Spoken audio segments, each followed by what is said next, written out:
The man's voice was a blunt instrument designed to hammer things into place.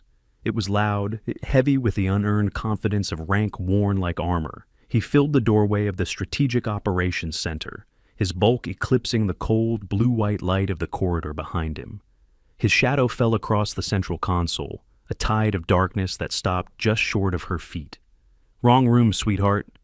The words landed in the tense quiet of the SOC, a space that hummed with the latent power of sleeping giants. It smelled of ozone, recycled air, and the faint, bitter tang of burnt coffee. The men at the peripheral stations, analysts and technicians, flinched. They did not look up, but their focus fractured. Their attention, once locked on their screens, now strained toward the drama unfolding at the room's heart. She did not move. Her hands rested on the cool, dark surface of the console, her fingers still. She had been observing the cascading data streams, watching the ghost-like signatures flicker across the global topography display. Her focus had been absolute, a state of deep immersion that was her natural habitat. The commander's voice was an intrusion, a clumsy rock thrown into a perfectly still pond. He took a step into the room, boots echoing on the composite floor with deliberate weight. He was performing. His audience was the room of subordinates, and his target was the small, unassuming woman who occupied the command chair, the chair no one else dared to sit in unless the director himself was present. "I said," he repeated, his voice dropping into a lower, more condescending register, "you're in the wrong room. The server farm is down the hall. Let the men handle this." "This time," she responded. The motion was infinitesimal, a slow turning of her head. Her eyes, the color of a winter sea, met his. There was no anger in them, no fear. There was nothing at all, a perfect and unnerving void. It was the calm of a deep ocean trench, a place of immense pressure and absolute silence. He faltered for a fraction of a second. He had expected a flush of embarrassment, a stammered apology, a hasty retreat. He had not expected this profound stillness, this utter lack of reaction. It was like shouting at a granite cliff face. The echo came back, but the cliff remained unmoved. A senior sergeant at the communications console, a man whose face was a roadmap of forgotten conflicts, watched the exchange from the corner of his eye. He had seen her file. He knew the legends, the whispers that followed her from one high-level assignment to the next. He recognized the commander's blunder for what it was, the fatal mistake of a man who measured strength in decibels. He made a small, humorless sound, a barely audible click of his tongue against his teeth. The commander, recovering his bluster, mistook her silence for insolence. He gestured dismissively with a thick-fingered hand. "Get out of the chair, now." This was the moment the world chose to end. It began not with a bang, but with a cascade of failures. A klaxon, shrill and insistent, tore through the SOC's quiet hum. Red lights strobed across the room, painting the faces of the technicians in hues of panic. "What is it?" the commander barked, turning his back on her, his authority reasserting itself in the face of a tangible crisis. "Sir, multiple system failures," a young analyst cried out, his voice cracking. "All satellite uplinks are down. We've lost the entire constellation." "Impossible!" the commander snapped. "Redundancies? Gone, sir. Primary, secondary, tertiary. Everything is dark. It's not a hardware failure. It's something else. A polymorphic signal, wide spectrum. It's not just jamming us, it's rewriting the handshake protocols in real time. It's poison." On the main screen, the crisp, clean lines of the global map dissolved into a blizzard of static. The ghost-like signatures she had been watching vanished. They were blind. The hum of the facility deepened into a guttural groan as emergency power systems kicked in, fighting a war against an invisible enemy. "Seal the facility. Go to internal comms only," the commander ordered. Yet his commands were textbook, the product of 1,000 drills. But the drills had never simulated this. The drills had always assumed the enemy was a bomb, or a soldier, or a piece of malicious code with a recognizable signature. This was different. This was a force of nature. The communications sergeant looked at the woman in the chair. She had not moved. Her eyes were still fixed on the now useless main screen, but her gaze was distant. She was not looking at the static. She was looking through it, into the storm that was coming. The world outside the subterranean facility was already a maelstrom, a polar superstorm, a meteorological anomaly of unprecedented scale, had descended upon the Arctic listening post. Winds that howled like grieving demons clawed at the hardened shell of the base. The temperature had plunged to a point where exposed metal became as brittle as glass. The storm itself was the perfect cover. It was a shroud for the real threat. "Sir, subaquatic sensor grid is failing, but we got a final return before it went dark," another analyst shouted, his fingers flying across a keyboard that was rapidly becoming a useless slab of plastic. "High-speed submersible, unidentified class. It just surfaced inside the storm's eye in the fjord, less than 20 kilometers out." The commander stared, his face paling. "Inside the eye? That's impossible. No vessel can navigate that. The pressure gradients would tear it apart." "It did, sir," the analyst confirmed, his voice trembling. "And, sir, it just opened its missile bay doors." A cold dread, far colder than the Arctic wind, settled over the room. They were a strategic command center, a nerve ending for a global defense network. But without that network, they were just men in a concrete box, buried under a mountain of ice. Their long-range weapons were useless, their targeting systems lobotomized by the polymorphic signal that rode the storm's fury. The commander turned to the weapons control officer. "What are our options?" The officer, a man with 20 years of service, shook his head. "None, sir. The automated defense turrets are offline. The railgun system requires satellite guidance for a target that small and that far. We can't get a lock. We can't even see it. We could fire blind, but with this storm, the projectile would be thrown miles off course. We'd be more likely to hit the mountain next to us." Panic, a slick and oily thing, began to seep into the room. The men, untrained for every conceivable scenario, were confronted with the inconceivable. Their technology, their strength, their entire system of belief had been rendered inert. The commander's face was a mask of disbelief and rising fear. His authority, built on the solid bedrock of the system, was crumbling into dust. He was shouting orders that had no meaning, demanding solutions that did not exist. He was a captain screaming at a hurricane. And in the center of the storm, both inside the room and out, the woman in the chair remained still.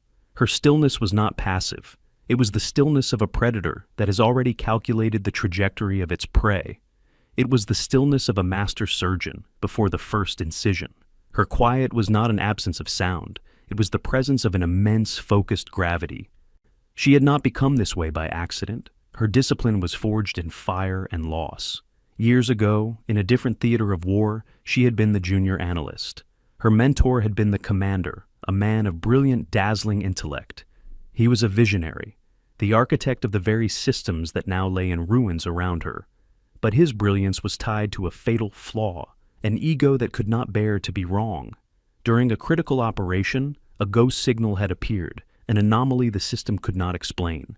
She had seen it, a whisper in the data. She had warned him. The data suggested a trap, a sophisticated feint designed to lure their forces into a kill box. He had dismissed her. He had laughed. "Trust the system, kid," he had said, his voice laced with the same casual condescension she had just heard from the commander. "I built it. It doesn't make mistakes." He had trusted his creation over the raw, unsettling data. He had committed their assets.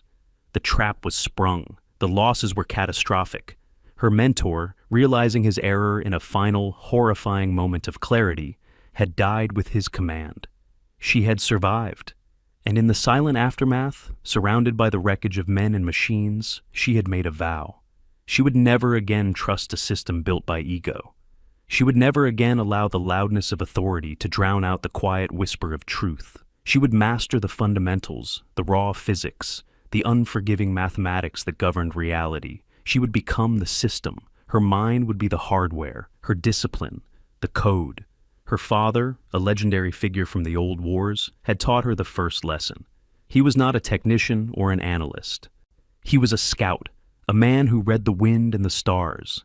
He had taught her to shoot, not with a scope and a laser rangefinder, but with iron sights and instinct.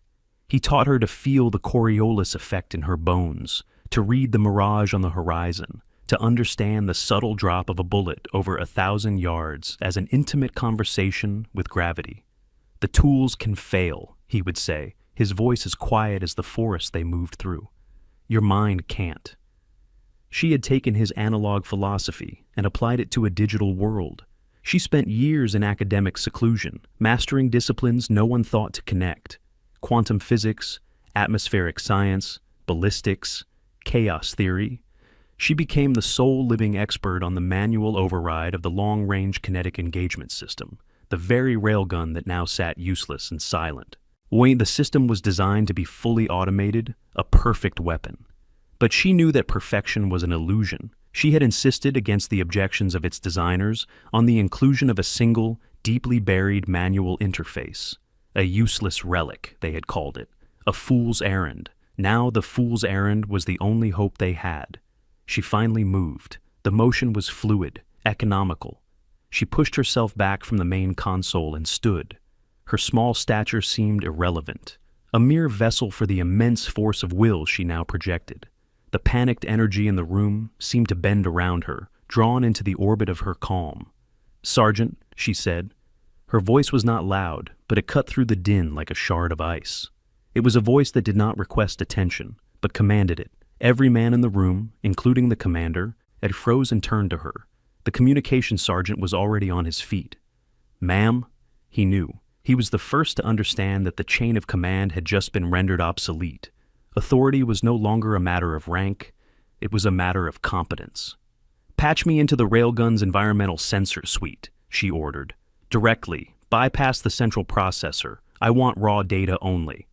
"The processor is fried, ma'am," he replied, "and the link is unstable." "I don't need the processor," she said. "Just give me the feed." The commander finally found his voice. "What do you think you're doing? I am in command here. You will stand down." She did not look at him. She did not acknowledge his existence. He was a piece of broken machinery, irrelevant to the task at hand. Her focus was absolute. "Sergeant," she repeated, laying her tone unchanged. The sergeant looked from the sputtering commander to the impossibly calm woman. It was not a choice. He turned to his console. "Patching you now, ma'am." A new screen flickered to life on a secondary console, one she had moved to. It was a chaotic waterfall of numbers and symbols, raw telemetry from the storm outside. To the others, it was meaningless noise. To her, it was a sheet of music. "Target is preparing to launch," the analyst warned, his voice tight with fear. "Estimated time to launch, 90 seconds. The commander took a step toward her, his face purple with rage. "I am giving you a direct order." The sergeant moved to intercept him, placing a hand on his chest. "Sir, with all due respect, let her work." The sergeant's eyes held a warning.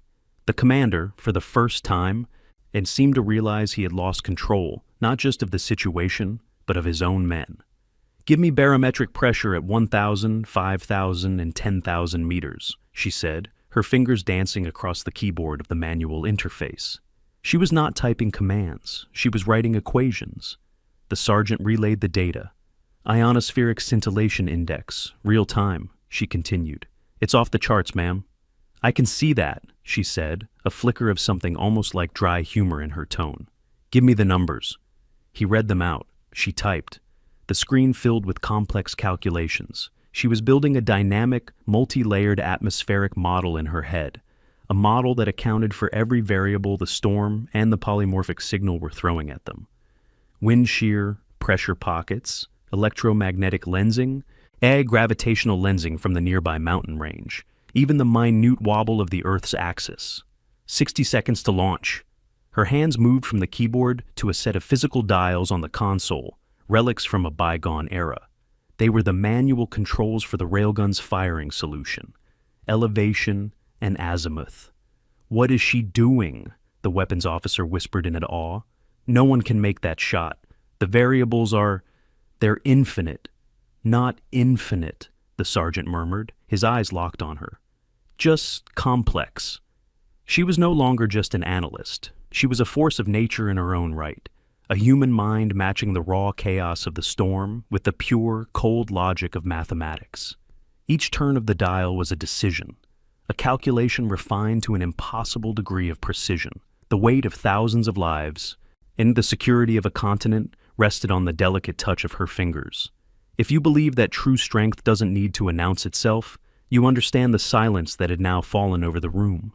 It was a silence of profound, dawning respect. 30 seconds. The commander watched, his face ashen. He was witnessing something that his entire career, his entire worldview, had told him was impossible. He saw a power that was not derived from rank, or strength, or a loud voice. It was the power of pure, undeniable competence. He was a bystander in his own command center. She stopped. Her hands hovered over the firing stud. Her eyes were closed. For a moment, she was perfectly still, a statue in the heart of the hurricane. She was feeling the shot. She was running a final simulation, not on a computer, but in the vast, complex architecture of her mind. She saw the projectile's path, a graceful, silent arc through the screamings.